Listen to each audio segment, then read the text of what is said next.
Dave Gardy here, live for Golf Center TV on the Golf Center TV corporate couch with Bridget Bell and teaching pro Kirk Lucas. You know, they say golf's a head game. Give us a little perspective of some of the things that figure into the mental attitude and what you've learned, Kirk, and maybe Bridget could give us some anecdotes about that. Well, the first thing is it's a game that we attempt to be perfect at, and we have absolutely no chance of being perfect. So we're going to fail, and how does that failure affect us? And I think that that's the biggest difference between the best players and the rest. There's a lot of people that can hit it well, there's a lot of people that can putt well, and there's a lot of people that can chip well. And the question is, why don't we achieve our potential? Why don't we play as well as we're capable of? Why do I do great on the putting green but not on the course? Why do I hit it so well on the range and not on the course? Why do I play well when I'm playing with my buddies but not in a tournament? And all those things are things that we've learned that you can actually improve upon, and they make a huge difference in the outcome and the result of your score. And not only that, you enjoy the game so much more. So Bridget and I were talking earlier, and she's powerful, and she hits the ball well, and she strikes it nicely and hits it a long way, and she just doesn't feel comfortable in her short game. And why don't you tell us about some of the experiences you've had in your short game and how they've affected you mentally and emotionally, and we'll see if we can do better with that. Well, there's lots of examples of times when I wasn't able to execute on my short game, but I'll just give you one for today.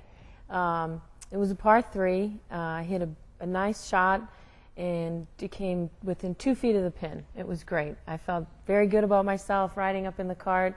All I could think about was that putt. And when it came down to getting over it and lining it up, I hit it right by the hole.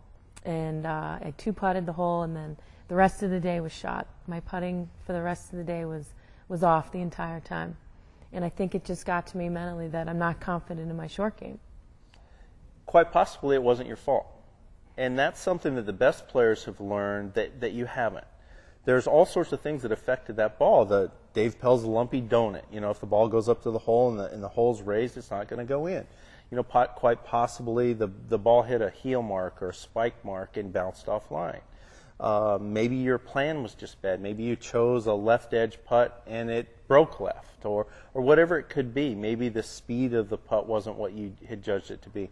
So what the best players do is they don't internalize the blame. It's not their fault. They did the best they could. They stood up to it and they rolled the ball, and if it goes in, great. If it doesn't, let's go on to the next hole. And therefore, it doesn't affect them on the next hole or the next day or the next round like it did you on that particular day.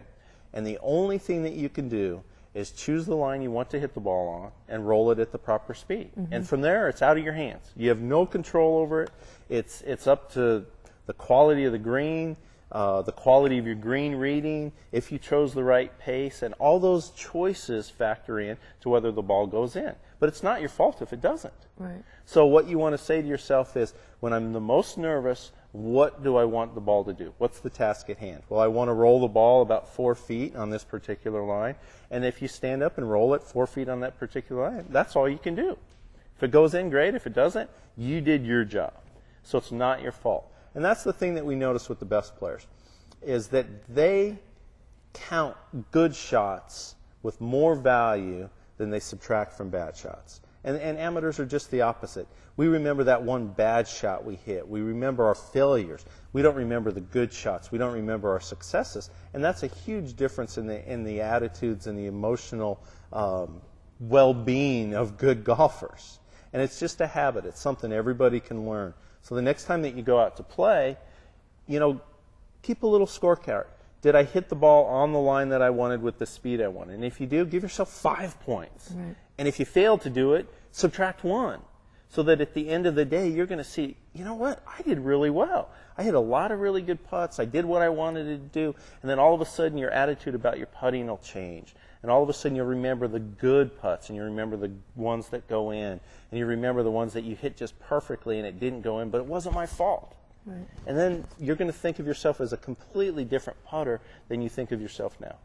And have more confidence. Yeah, it'll be fun. And it's not stressful, and it's not depressing, and there's not that anxiety and anguish that comes with the other way of thinking. And after all, it's supposed to be fun. And it should be fun. And the more fun we have, then the better that we perform. Well, thank you. That's today. Let's try that.